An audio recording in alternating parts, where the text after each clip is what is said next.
서리아담을 찾아주셔서 감사합니다. 항상 건강하시고 좋은 일만 가득하시길 기원할게요. 지금 구독하시고 바로 오늘 야담 들어보시죠.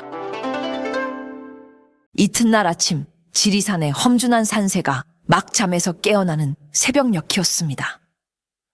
약초꾼 청년 다원은 희귀한 약초를 캐기 위해 이른 시간부터 거미령이라 불리는 험한 고갯길을 오르고 있었지요. 고갯마루에 다다랐을 때 그는 자신의 눈을 의심해야만 했습니다. 고갯길의 유일한 쉼터인 거미 주막회 마당에 실로 기괴하고도 끔찍한 광경이 펼쳐져 있었기 때문입니다. 어젯밤에 술상이 채 치워지지 않은 마당에는 12명의 건장한 사내들이 술상 주위에 둘러 앉아 있었습니다. 그들은 마치 흥겨운 술판을 벌이는 것처럼 보였지만 조금도 움직이지 않았습니다. 마치 돌처럼, 아니 생생하게 살아있는 돌처럼 그 자리에 완벽하게 굳어 있었지요. 누군가는 술잔을 입에 가져다 댄 채로, 누군가는 옆 사람의 어깨에 손을 올린 채로, 또 누군가는 박장대소를 터뜨리기 직전의 표정으로. 그들은 모두 하던 동작 그대로 완벽한 정지 상태였습니다. 다원은 심장이 철렁 내려앉았습니다. 저들은 바로 지리산 일대를 공포에 떨게 하던 악명 높은 흑호 산적단이었습니다. 그들의 두목인 흑호는 호랑이도 때려잡는다는 흉포한 괴력의 소유자였지요. 그런데 그런 그들이 어찌하여 이른 아침부터 주막 마당에서 살아있는 석상처럼 변해버렸단 말인가. 다원은 공포를 무릅쓰고 조심스럽게 그들에게 다가갔습니다. 그리고는 더욱 소름 끼치는 사실을 발견했습니다. 그들은 죽지 않았습니다. 그들의 눈동자만이 살아있는 지옥을 맛보는 듯한 극도의 공포와 절망에 사로잡혀 미친 듯이 사방으로 흔들리고 있었습니다. 그들의 몸은 돌이었지만 그들의 정신은 비명을 지르고 있었습니다. 아침 해가 산마루를 넘어와 그들의 굳어버린 얼굴 위로 햇살을 쏟아내는 그 순간 주막의 낡은 문이 삐걱거리며 열리고 주막의 주인인 노 할멈이 아무 일도 없었다는 듯 태연한 얼굴로 마당을 쓸기 위해 나왔습니다. 이야기는 바로 그 하루 전에 해질녘으로 거슬러 올라갑니다. 해질녘 거미 주막은 여느 때처럼 고요했습니다. 주막의 주인인 노 할멈은 툇마루에 앉아 말없이 바느질을 하며 서산으로 넘어가는 해를 바라보고 있었습니다. 바로 그때였습니다. 산 아래에서부터 땅이 울리는 듯한 요란한 소리와 함께 거친 사내들의 웃음소리가 들려왔습니다. 잠시 후 험상궂은 사내들이 주막 마당으로 먼지를 일으키며 들이닥쳤습니다. 그들은 바로 지리산의 공포 그 자체인 흑호 산적단이었습니다. 어이 주모, 술상 내오너라. 두목인 흑호가 말 위에서 내리지도 않은 채 거만하게 소리쳤습니다. 그는 주막을 둘러보더니 낡고 허름한 데다 지키는 이가 늙은 할멈 하나뿐인 것을 보고는 킬킬거리며 웃었지요. 허허, 오늘은 운수 좋은 날이로구나. 이런 외딴 주막에 이리도 곱상한 주모가 혼자 있다니. 여봐라, 모두 말에서 내려라. 오늘 밤은 이 주막을 통째로 빌려 밤새도록 마시고 놀아보자. 산적들은 환호성을 지르며 말에서 내렸습니다.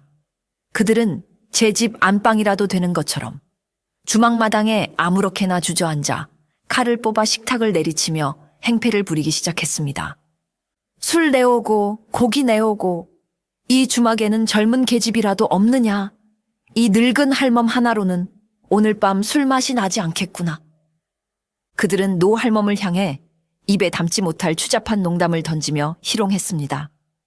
하지만 노 할멈의 얼굴에는 두려움도 분노도 그 어떤 감정도 드러나지 않았습니다. 그녀는 그저 앙상한 나뭇가지 같은 손으로 묵묵히 술상을 차려 나올 뿐이었지요.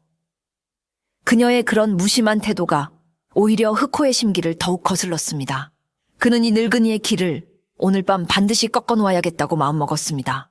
술과 고기가 몇 순배 돌고 산적들의 객기는 하늘을 찌를 듯했습니다. 흑호는 술에 취해 비틀거리며 주막 뒤뜰로 향했습니다. 오줌이라도 누려는 것이었지요. 바로 그때 그의 눈에 달빛을 받아 고요하게 서 있는 작은 돌탑 하나가 들어왔습니다. 주막 뒤뜰 한쪽에는 노 할멈이 수십 년간 정성을 다해 가꾸어 온 작은 약초밭과 돌탑이 있었습니다. 돌탑은 어른 허리 높이 정도의 그리 크지 않은 것이었지만 하나하나 정성껏 쌓아 올린 솜씨가 예사롭지 않았지요.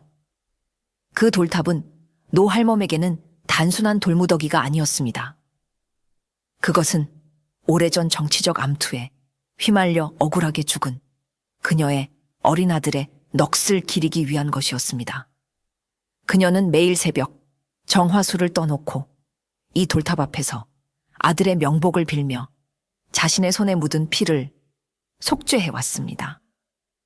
돌탑 주변의 약초밭 역시 사람을 살리는 약초를 키움으로써 자신의 업보를 씻고자 하는 그녀의 처절한 참회의 공간이었습니다.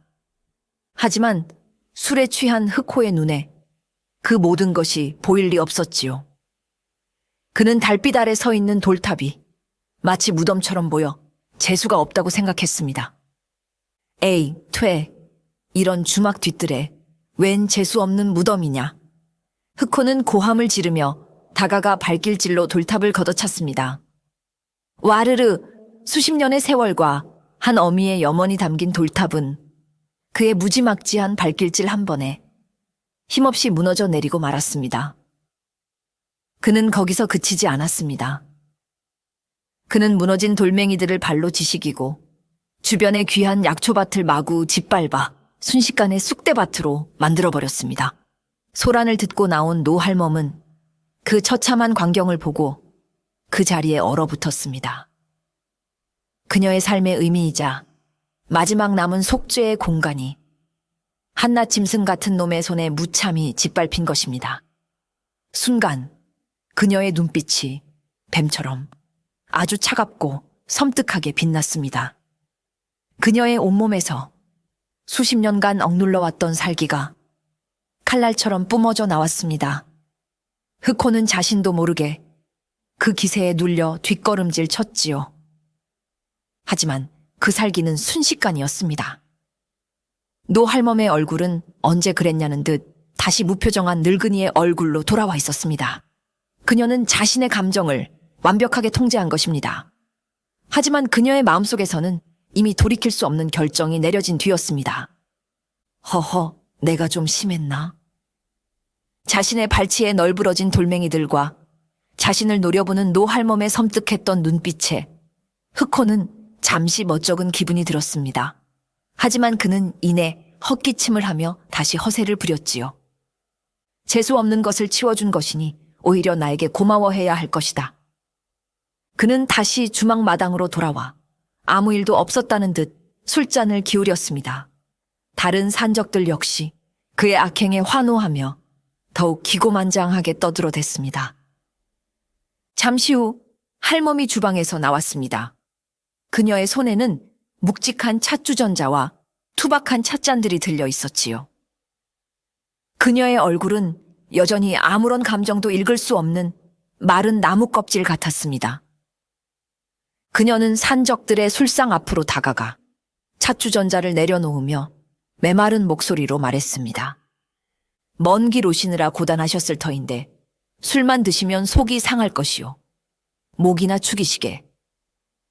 내가 이 거미령의 이슬을 맞고 자란 귀한 들국화를 따다 직접 담근 국화차라네. 그녀는 한 사람 한 사람에게 향긋한 김이 모락모락 피어오르는 맑은 황금빛 차를 따라주었습니다. 그 동작은 너무나도 태연하고 정성스러워서 방금 전 자신의 모든 것을 잃은 사람이라고는 믿기 힘들 정도였습니다. 흑호는 의심의 눈초리로 그녀를 잠시 쳐다보았지만 향긋한 국화 향기와 늙은 할멈의 나약한 모습에 이내 경계심을 풀었습니다. 이 늙은이가 이제야 제 분수를 알고 내게 아양을 떠는구나. 그는 그렇게 생각했지요. 허허, 이제야 좀 말이 통하는군. 진작 이랬어야지. 그는 할멈이 따라준 차를 보란듯이 단숨에 들이켰습니다. 그의 행동에 다른 산적들 역시 늙은이의 차맛이 거기서 거기지 라며 할멈을 조롱하며 차를 벌컥벌컥 마시기 시작했습니다. 향은 그럴듯했지만 차 맛은 이상하게도 쓰고 떫었습니다. 혀끝이 아릴 정도로 쓴맛이 목구멍을 타고 넘어가며 불쾌한 뒷맛을 남겼지요. 에이, 퇴! 이게 무슨 차 맛이 이래? 한 산적이 마시던 차를 바닥에 뱉으며 투덜거렸습니다. 영감 할멈이 되면 혀도 늙어서 맛도 제대로 못 보는 모양이구먼. 흑호 역시 미간을 찌푸렸습니다.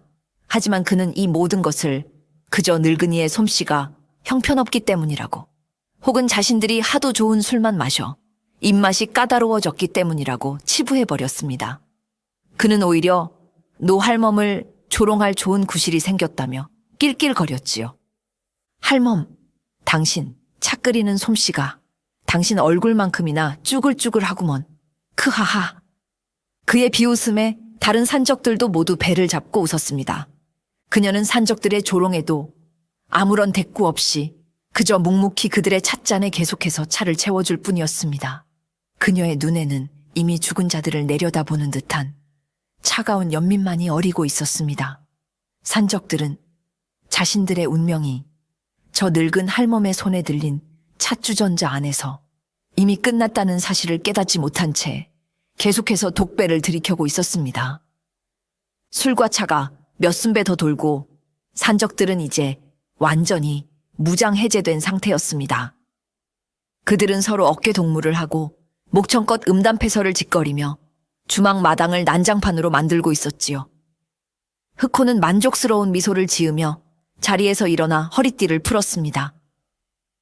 오늘 밤 이 주막에서 잠을 청할 작정이었습니다. 어이, 할멈, 방이나 하나 치워놓았느냐. 그가 거만하게 소리를 지르며 방으로 향하기 위해 첫걸음을 내디디려던 바로 그 순간이었습니다.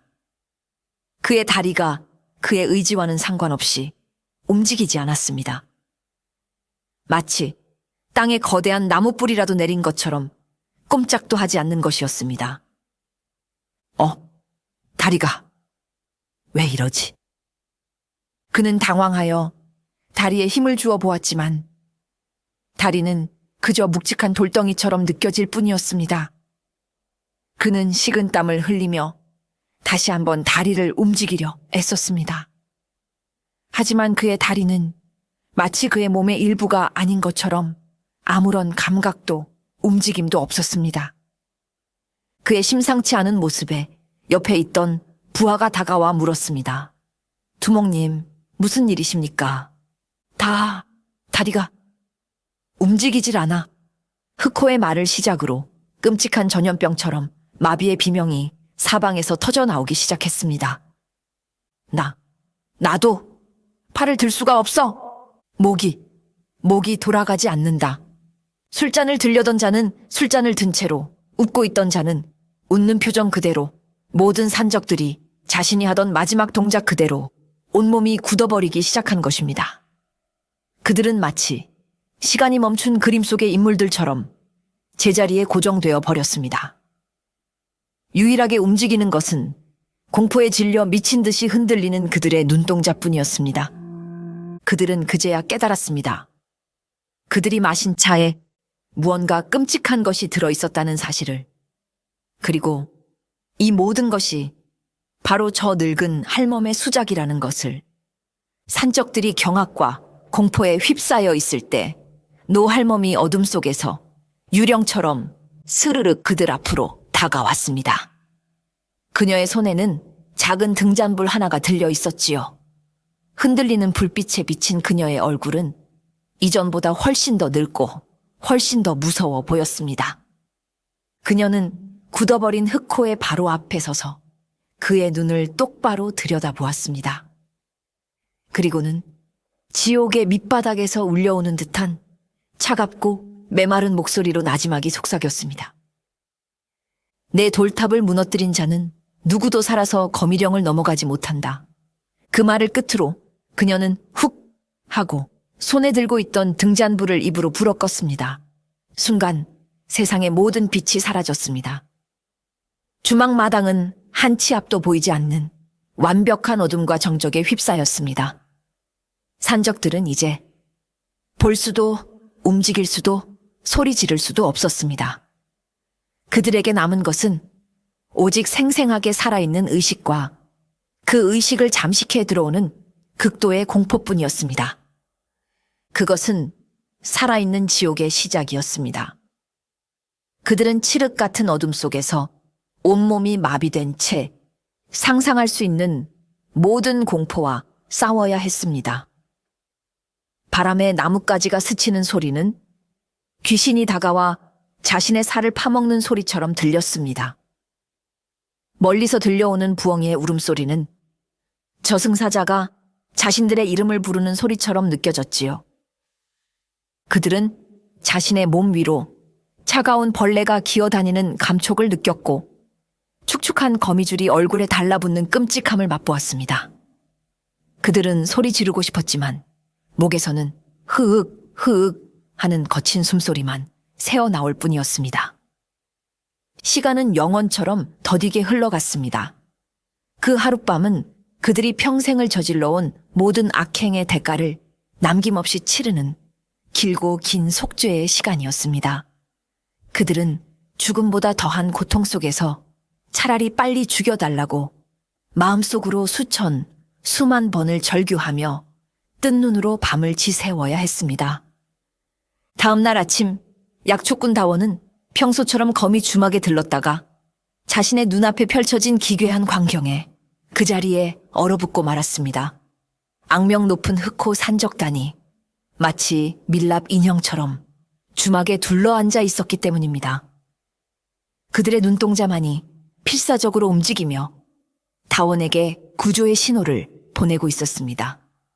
다원은 처음에는 그들이 장난을 치는 것이라고 생각했지만 곧 상황이 심상치 않음을 깨닫고 혼비백산하여 산을 내려가 관에 신고했습니다.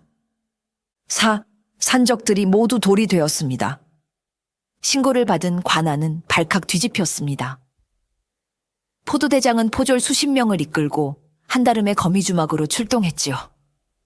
하지만 현장에 도착한 포졸들 역시 그 기괴한 광경 앞에서 어쩔 줄을 몰라 했습니다.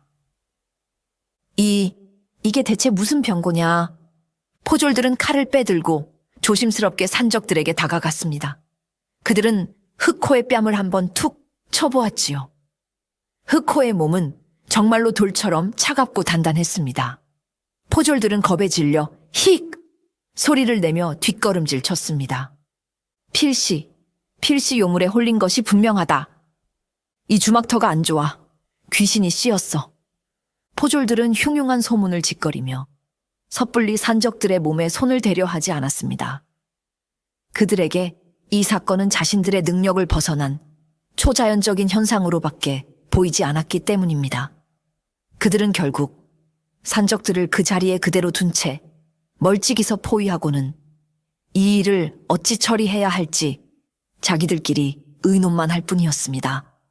포졸들이 우왕좌왕하며 소란을 피우고 있을 때 주막문이 열리고 할멈이 지팡이를 짚고 천천히 밖으로 나왔습니다. 그녀는 마당의 소란에도 조금도 놀란 기색 없이 마치 매일 아침 해가 뜨는 것을 보는 것처럼 태연한 표정이었습니다. 포도대장이 그녀에게 다가가 다급하게 물었습니다. 할멈, 간밤에 대체 무슨 일이 있었던 것이오? 이자들이 어찌하여 일이 되었는지 바른 대로 고하시오. 노할멈은 잠이 덜 깬 듯 눈을 비비며 마당에 앉아있는 산적들을 한번 쓱 둘러보았습니다. 그리고는 아무것도 아니라는 듯 심드렁하게 대답했지요. 아이고, 나리, 무슨 큰일이라도 난 줄 알았네. 저 젊은이들 말이오? 그녀는 혀를 끌끌 차며 말했습니다. 어젯밤 저 친구들이 내 주막에 와서 밤새도록 술을 마시고 떠들어대더구먼. 내가 그만 자라고 해도 말을 듣지 않더니만 아마 술을 너무 많이 마셔서 아직도 잠이 덜 깬 모양일세. 쯧쯧, 요즘 젊은이들이란 덩치값도 못하고. 그녀의 말은 너무나도 평온하고 너무나도 그럴듯해서 듣는 이로 하여금 고개를 끄덕이게 만드는 힘이 있었습니다. 포도대장은 잠시 그녀의 말을 의심했지만 저 힘없어 보이는 늙은 할멈이 저 흉포한 산적들을 이렇게 만들었을 리가 없다고 생각했지요. 그저 술에 취해 잠이 든 것이란 말이오. 그럼 달리 무엇이 있겠소? 아마 한두 시즌 푹 자고 나면 언제 그랬냐는 듯이 일어나 또 술 달라고 떠들어댈 걸세. 노할멈은 빗자루를 들고 마당을 쓸기 시작했습니다. 그녀의 태연한 증언에 포졸들은 더욱 혼란에 빠졌습니다. 하지만 요물에 홀렸다는 비과학적인 추측보다는 술에 취해 뻗었다는 할멈의 말이 훨씬 더 합리적으로 들렸습니다. 결국 그들은 할멈의 말을 믿고 산적들이 깨어나기를 기다려보기로 결정했습니다. 모두가 노 할멈의 말을 믿고 산적들이 깨어나기만을 기다리고 있을 때 유일하게 진실의 그림자를 꿰뚫어 본 이가 있었습니다. 바로 최초 목격자인 약초꾼 다원이었습니다. 약초에 대한 해박한 지식을 가진 그의 눈에는 다른 사람들은 보지 못하는 것들이 보였기 때문입니다. 그는 처음부터 산적들의 상태가 단순한 숙취가 아님을 직감하고 있었습니다. 그들의 굳어버린 몸과 공포에 질린 눈동자는 명백히 어떤 강력한 독에 중독된 증상과 흡사했습니다. 그는 몰래 주막 주변을 샅샅이 뒤지기 시작했습니다. 그의 예리한 눈은 곧 이상한 점들을 발견해냈습니다. 주막 뒤뜰, 쑥대밭이 된 약초밭 한 구석에 아주 희귀하고 값비싼 약초 몇 뿌리가 마치 일부러 남겨둔 것처럼 짓밟히지 않고 남아 있었습니다. 그리고 산적들이 마셨던 찻주전자를 몰래 가져와 그 안을 살펴보니 바닥에 아주 미세한 금빛 실 같은 찌꺼기가 남아있는 것을 발견했습니다. 이것은 다원은 자신의 눈을 의심했습니다. 그가 본 것은 오래된 의서에서나 언급되던 전설 속의 독초, 금선사의 특징과 정확히 일치했습니다. 금선사는 그 독이 맹독을 가진 뱀의 독과 흡사하여 사람의 온몸을 순식간에 마비시키는 구하기 힘든 희귀한 독초였습니다. 그리고 그 해독법 또한 아주 특별한 몇몇 약초의 조합으로만 가능하다고 알려져 있었지요. 다원은 온몸에 소름이 돋는 것을 느꼈습니다. 그는 다시 짓밟히지 않고 남아있던 그 약초들을 떠올렸습니다. 그것들은 바로 의서에 기록된 금선사의 유일한 해독제들이었습니다. 모든 조각이 맞춰졌습니다. 이 주막의 주인, 저 평범해 보이는 노할멈은 단순한 늙은이가 아니었습니다. 그녀는 전설 속의 독초를 다룰 줄 알고 그것을 이용해 흉포한 산적들을 단숨에 제압했으며 심지어는 그 해독제까지 완벽하게 준비해둔 무서운 지식과 능력을 가진 사람이었습니다. 다원은 경외심과 함께 깊은 의문에 휩싸였습니다. 대체 저 할멈의 정체는 무엇일까? 어째서 저런 무서운 능력을 가지고 이런 외딴 산골에서 주막을 운영하며 숨어 살고 있는 것일까? 그는 자신이 감히 상상할 수도 없는 거대한 비밀의 한가운데에 서 있음을 직감했습니다. 흑호 산적단이 거미 주막에서 통째로 붙잡혔다는 소식은 며칠 뒤 고을의 관할을 발칵 뒤집어 놓았습니다. 그리고 그 소식에 누구보다 경노한 이가 있었으니 바로 고을의 실세인 이방이었습니다. 그는 자신의 관직을 이용해 온갖 비리를 저지르고 백성들을 착취하는 부패한 관리였지요. 사실 흑호 산적단은 그의 수족이나 다름없는 존재였습니다. 이방은 흑호 산적단을 이용해 자신의 눈밖에 난 상인들을 겁박하여 재산을 빼앗고 경쟁자들을 제거해왔습니다. 그리고 그 대가로 산적들의 악행을 눈감아주고 그들의 안전을 보장해 주었지요. 최근 이방은 새로운 돈벌이를 계획하고 있었습니다. 바로 여행객이 많은 거미령 길목을 장악하여 불법으로 통행세를 뜯어내는 것이었습니다. 하지만 그 길목의 유일한 쉼터인 거미 주막이 그의 계획에 눈엣 가시처럼 걸렸습니다. 주막의 주인인 노 할멈이 좀처럼 그의 회유와 협박에 넘어오지 않았기 때문입니다. 결국 그는 흑호 산적단을 보내 주막을 쑥대밭으로 만들고 노 할멈을 내쫓아버리라고 사주했던 것입니다. 그런데 그 막강한 흑호 산적단이 고작 늙은 할멈 하나에게 쥐도 새도 모르게 당해버렸으니 그의 분노가 하늘을 찌르는 것은 당연한 일이었습니다. 멍청한 놈들, 고작 늙은 계집 하나를 처리하지 못하고 그 꼴이 되었단 말이냐. 이방은 자신의 계획이 틀어진 것에 분노했지만 한편으로는 두려움을 느꼈습니다. 만약 흑호 산적단이 관아의 신문 과정에서 자신과의 관계를 실토하기라도 한다면 자신의 모든 비리가 탄로나고 말 것이기 때문입니다. 그는 더 이상 지체할 수 없다고 판단했습니다. 그는 자신의 수에 있는 포졸들을 불러 모았습니다. 모든 것은 저 거미 주막의 요망한 노파가 꾸민 짓이다. 그년이 요술로 산적들을 홀리고 관아를 능멸했다.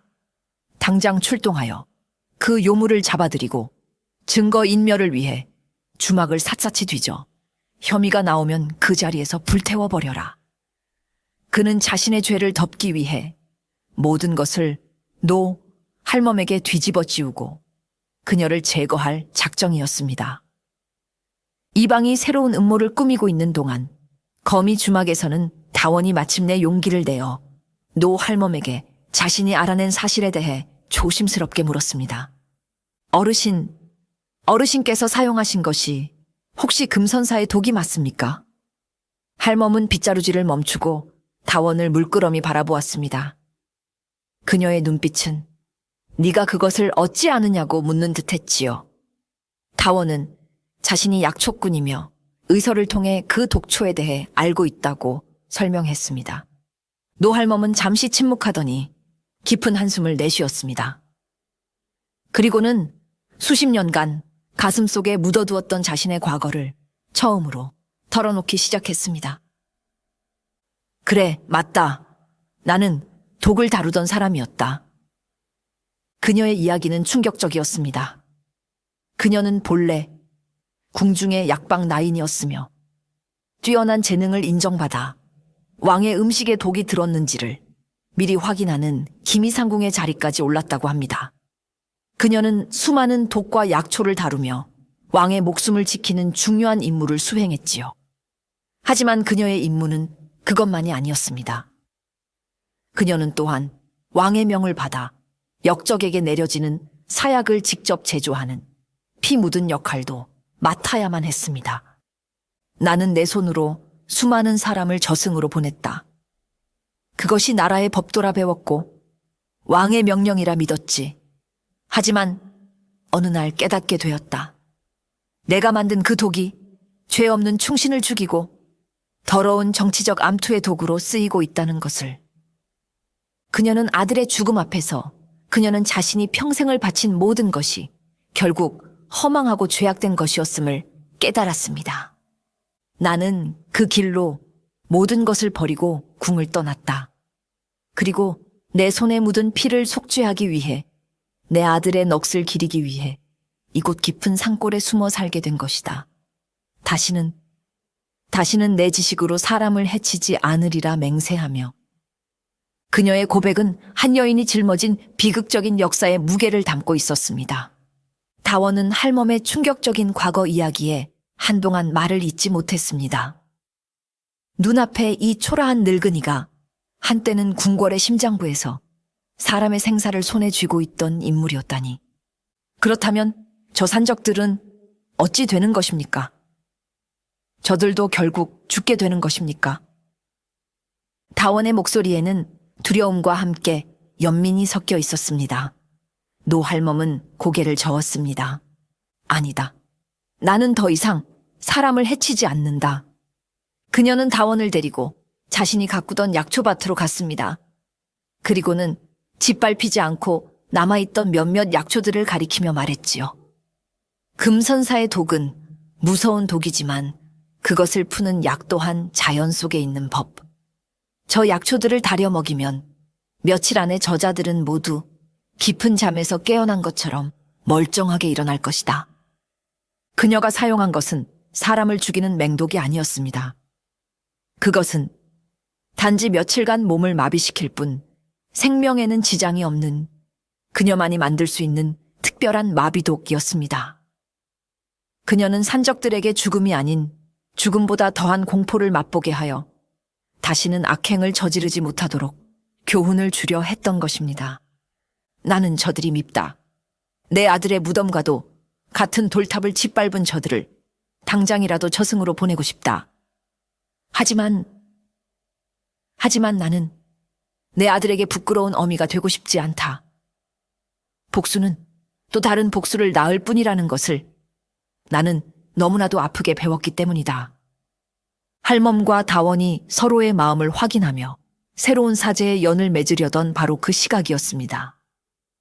고을의 이방이 기세등등하게 포졸 수십 명을 이끌고 거미주막으로 들이닥쳤습니다.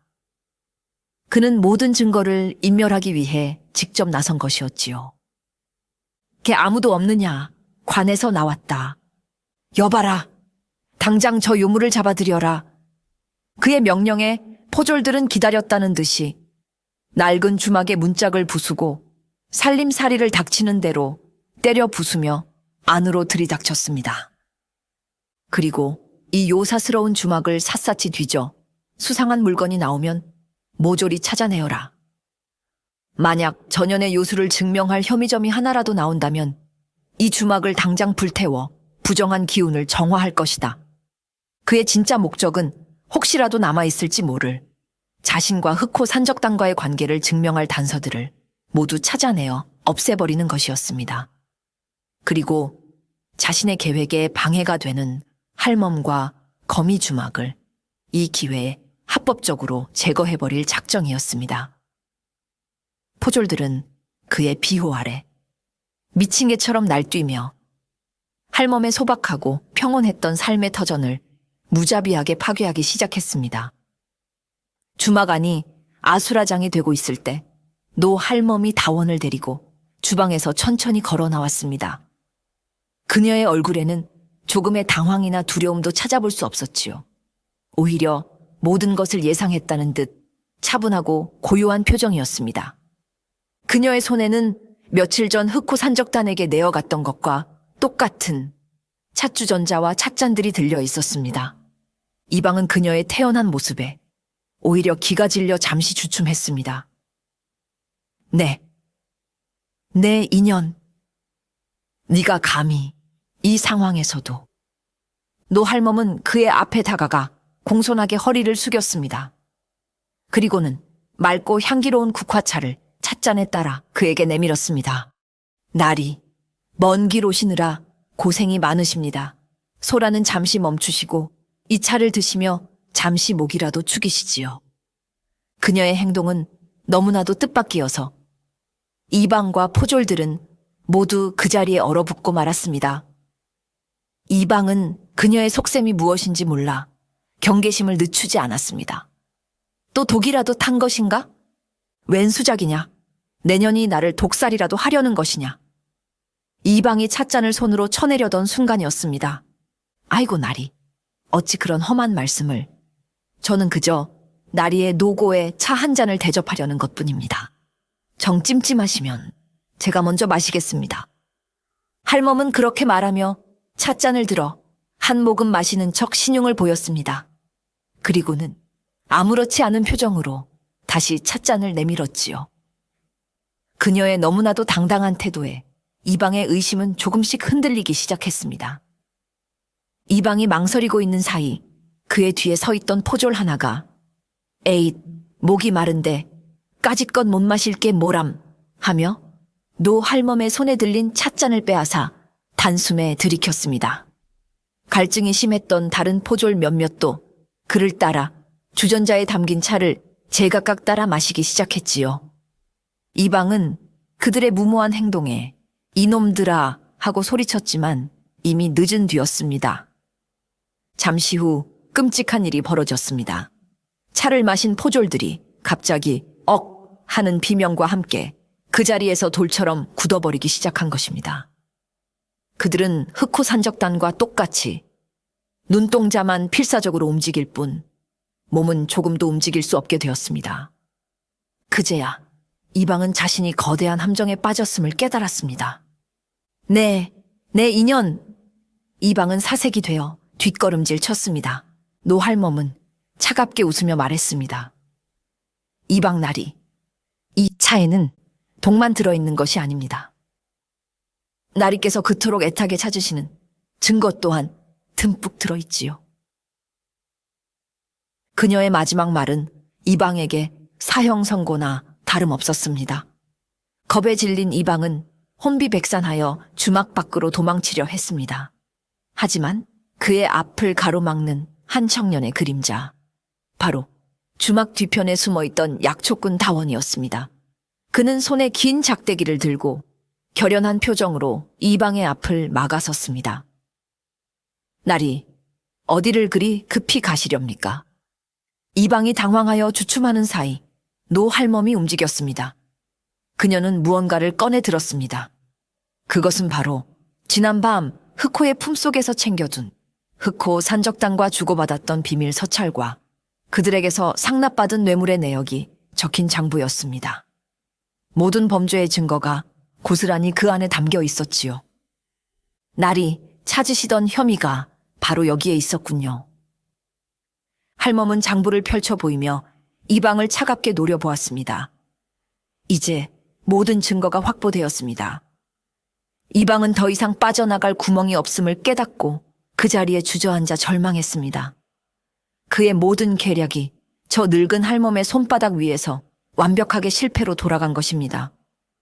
모든 증거를 손에 넣었지만 할멈은 아직 안심할 수 없었습니다.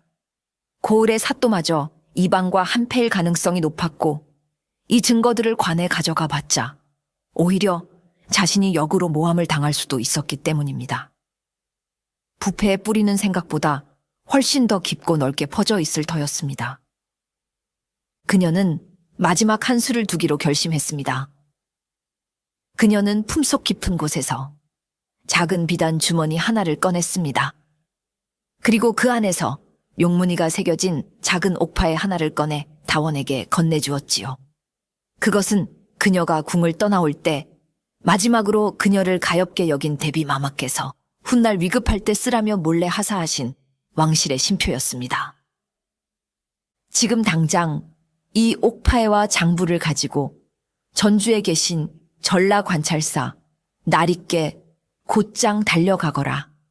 말을 타고 밤낮을 쉬지 않고 달려가야 한다. 관찰사 나리께 말이옵니까? 그렇다. 관찰사 나리는 내가 궁에 있을 때부터 그 강직함을 눈여겨보았던 분이다. 그분이라면 이방의 배후에 있는 더 큰 세력에도 굴하지 않고 정의를 바로 세워주실 것이다. 이 옥패를 보여드리면 그분이 너의 말을 믿고 너를 지켜줄 것이다. 그녀는 자신의 마지막 남은 인맥과 과거의 신분을 이용해 이 부패한 고리를 뿌리째 뽑아낼 계획을 세운 것입니다. 다원은 노할멈의 굳은 결의를 확인하고 비장한 표정으로 고개를 끄덕였습니다. 그는 옥패와 장부를 품에 안고 그 길로 가장 빠른 말을 구해 전주를 향해 질주하기 시작했습니다. 다원이 떠난 지 며칠 뒤 거미령 고갯길에 요란한 말발굽 소리와 함께 거대한 행렬이 나타났습니다. 어사라고 쓰인 깃발을 앞둔 전라 관찰사가 직접 보낸 암행어사의 행렬이었습니다. 다원의 밀서를 받은 관찰사는 사건의 심각성을 깨닫고 즉시 가장 강직한 어사를 보내 고을의 모든 비리를 철저히 조사하도록 명했던 것입니다. 암행어사는 도착하자마자 이방과 그 수하들을 모두 체포하여 하옥시켰습니다. 할멈이 넘겨준 장부와 서찰은 그들의 죄를 입증하는 결정적인 증거가 되었지요. 또한 흑호 산적단 역시 마비가 풀리는 즉시 체포되어 그동안의 모든 악행에 대한 죗값을 치르게 되었습니다. 이방과 결탁했던 부패한 사또 역시 파직당하고 한양으로 압송되었지요. 고을의 거대한 암적인 존재들이 모두 사라지자 백성들은 환호하며 자신들을 구해준 거미 주막의 노할멈을 의로운 할머니라 칭송했습니다. 사건이 마무리된 후 암행어사는 노할멈을 찾아와 정중히 예를 갖추었습니다. 어르신의 지혜와 용기 덕분에 이 고을의 썩은 뿌리를 도려낼 수 있었습니다. 관찰사 나리께서 어르신께 큰 상을 내리시겠다 하셨습니다. 하지만 노할멈은 고개를 저었습니다. 나는 상을 바라고 한 일이 아닐세. 그저 내 아들의 무덤을 더럽힌 자들을 용서할 수 없었을 뿐. 그녀는 대신